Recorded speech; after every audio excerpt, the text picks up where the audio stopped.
ಜಲಾಶಯದ ಏರಿಯಾ ಮೇಲೆ ಅವೈಜ್ಞಾನಿಕ ಬೋಟಿಂಗ್ ಕಾಮಗಾರಿ ನಡೆಸುತ್ತಿದ್ದು, ಹೇಮಾವತಿ ನಾಲಾ ವಲಯ ಇಲಾಖೆಗೆ ಮಾಹಿತಿ ನೀಡದೆ ಗುತ್ತಿಗೆದಾರ ಕಾಮಗಾರಿ ನಡೆಸುತ್ತಿರುವ ಆರೋಪ ಕೇಳಿಬಂದಿದೆ. ಇದರಿಂದ ಗುತ್ತಿಗೆದಾರನ ವಿರುದ್ಧ ಗೊರವನಹಳ್ಳಿ, ತೀತಾ ಮತ್ತು ಕೆಂಗನಪಾಳ್ಯ ರೈತರು ಆಕ್ರೋಶ ವ್ಯಕ್ತಪಡಿಸಿದ್ದಾರೆ. ಪ್ರವಾಸೋದ್ಯಮ ಮತ್ತು ಹೇಮಾವತಿ ಇಲಾಖೆಯ ಆದೇಶವನ್ನು ಗಾಳಿಗೆ ತೂರಿ ತೀತಾ ಜಲಾಶಯದಲ್ಲಿ ಅಕ್ರಮವಾಗಿ ಬೋಟಿಂಗ್ ಕಾಮಗಾರಿಗೆ ಸ್ಥಳೀಯರಿಂದ ತೀವ್ರ ವಿರೋಧ ವ್ಯಕ್ತವಾಗಿದೆ. ಜಲಾಶಯ ಪ್ರದೇಶದಲ್ಲಿ ಇತ್ತೀಚೆಗೆ ಬೋಟಿಂಗ್ಗೆ ಸಂಬಂಧಿಸಿದ ಮೂಲ ಸೌಕರ್ಯ ಕಾಮಗಾರಿ ಆರಂಭವಾಗಿದೆ. ಆದರೆ ಗ್ರಾಮ ಪಂಚಾಯತ್, ನೀರಾವರಿ ಇಲಾಖೆ ಅಥವಾ ಪ್ರವಾಸೋದ್ಯಮ ಇಲಾಖೆಯ ಆದೇಶವನ್ನು ಉಲ್ಲಂಘಿಸಿ ಕಾಮಗಾರಿ ಆರಂಭಿಸಲಾಗಿದೆ ಎಂಬ ಆರೋಪ ಕೇಳಿಬಂದಿದೆ. ಜಲಾಶಯದಲ್ಲಿ ಈಗ ಬೋಟಿಂಗ್ ಆಗಿದೆ ಅಂತ ಹೇಳಿ ಟೆಂಡರ್ ಆಗಿದೆ ಅಂತ ಒಂದು ಕೆಲಸ ಮಾಡ್ತಾ ಇದ್ದಾರೆ. ಇಲ್ಲಿ ಜಲಾಶಯದ್ದು ಏರಿ ಮೇಲೆ ಕಲ್ಲು ಕಿತ್ಬಿಟ್ಟು ಇವರು ವರ್ಕ್ ಮಾಡ್ತಾ ಇದ್ದಾರೆ. ಇದಕ್ಕೆ ಇವ್ರಿಗೆ ಪರ್ಮಿಷನ್ ಯಾರು ಕೊಟ್ಟವ್ರೆ ಅಂತ ಗೊತ್ತಿಲ್ಲ. ಅದು ಟೆಂಡರ್ ಆಗಿರೋದ್ರ ಮೂಲ ಬಂದು ಹಿನ್ನೀರಿನಲ್ಲಿ ಬೋಟಿಂಗ್ ಅಂತ ಹೇಳಿ ಅದರಲ್ಲಿ ಬಂದಿದೆ.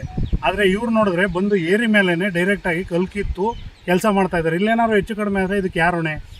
ಅಧಿಕಾರಿಗಳು ನಾವೇನಾದ್ರು ಕೇಳೋಕೆ ಹೋದರೆ ನಾವ್ಯಾರು ಪರ್ಮಿಷನ್ ಕೊಟ್ಟಿಲ್ಲ ಅಂತ ಹೇಳ್ತಾರೆ. ಇವ್ರು ನೋಡಿದ್ರೆ ಡೈರೆಕ್ಟಾಗಿ ಏರಿ ಮೇಲೇ ಕೆಲಸ ನಡೆಸ್ತಾ ಇದ್ದಾರೆ.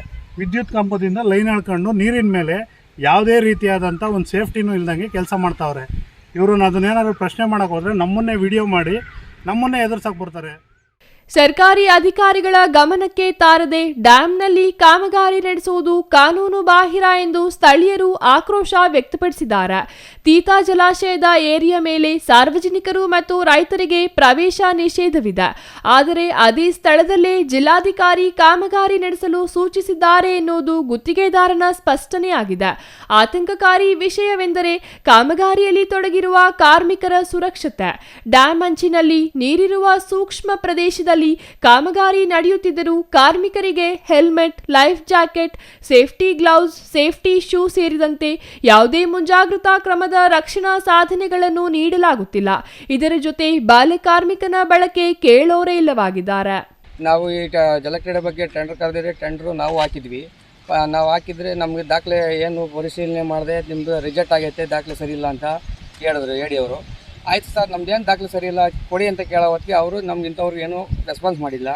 ನಾವು ಹಂಗೆ ಆನ್ಲೈನ್ ಅಪೀಲ್ ಹೋಗಿದ್ವಿ. ಆನ್ಲೈನ್ ಅಪೀಲ್ಗೂ ರೆಸ್ಪಾನ್ಸ್ ಮಾಡಲಿಲ್ಲ. ಅದು ಬೇಡ, RTIಗೂ ಹಾಕಿದ್ವಿ, ರಿಸೀವ್ ಮಾಡ್ಕೊಂಡಿದ್ದಾರೆ. ಅದು ಇನ್ನೂ ನಮಗೇನು ಹೇಳಿಲ್ಲ. ಸ್ಥಳೀಯರಿಗೆ ಇದ್ರ ಬಗ್ಗೆ ಗೊತ್ತೇ ಇಲ್ಲ. ನಾವು ಗೊತ್ತಿಲ್ಲದೇ ಟೆಂಡರ್ ಕರೆದ್ವಾ? ಜಮೀನು ಕಳ್ಕೊಂಡಿರೋರು ನಾವು 17 ಗುಂಟೆ 16 ಗುಂಟೆ ನಾವು ಜಮೀನು ಕಂಡು ಏನು ಮಾಡೋಣ? ನಾವು ಇದ್ರ ಬಗ್ಗೆ ಗೊತ್ತಿಲ್ಲದೇನೆ ಇರ್ತೀವ? ದಿನ ಕೆರೆಯಲ್ಲಿ ಇರೋದು.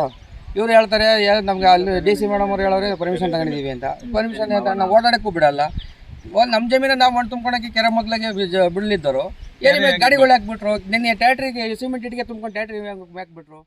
ಕಟ್ಟಡ ಮತ್ತು ಇತರೆ ನಿರ್ಮಾಣ ಕಾರ್ಮಿಕರ ಕಲ್ಯಾಣ ಕಾಯ್ದೆ 1976 ಪ್ರಕಾರ ನೀಡುವುದು ಕಡ್ಡಾಯ. ನೀರಿನ ಬಳಿ ಕೆಲಸಕ್ಕೆ ಲೈಫ್ ಜಾಕೆಟ್ ಕಡ್ಡಾಯ. 17 ವರ್ಷದ ಬಾಲ್ಯ ಕಾರ್ಮಿಕರನ್ನು ಕೆಲಸಕ್ಕೆ ಬಳಸಲಾಗಿದೆ. ಆದರೆ ಇಲ್ಲಿ ಆ ನಿಯಮಗಳನ್ನು ಸಂಪೂರ್ಣವಾಗಿ ಗಾಳಿಗೆ ತೂರಿಸಲಾಗಿದೆ. ಒಂದು ಸಣ್ಣ ಆಯ ತಪ್ಪಿದರೂ ಕಾರ್ಮಿಕರು ನೇರವಾಗಿ ನೀರಿಗೆ ಬೀಳುವ ಅಪಾಯವಿದೆ. ಒಂದು ವೇಳೆ ಅವಘಡ ಸಂಭವಿಸಿದರೆ ಜವಾಬ್ದಾರಿ ಯಾರು ಎಂದು ಸ್ಥಳೀಯರು ಪ್ರಶ್ನಿಸಿದ್ದಾರೆ. ಜಲಾಶಯದ ಪರಿಸರಕ್ಕೂ ಈ ಅಕ್ರಮ ಕಾಮಗಾರಿಯಿಂದ ಹಾನಿಯಾಗುವ ಸಾಧ್ಯತೆ ಇದೆ ಎಂದು ಅವರು ಆತಂಕ ವ್ಯಕ್ತಪಡಿಸಿದ್ದಾರೆ.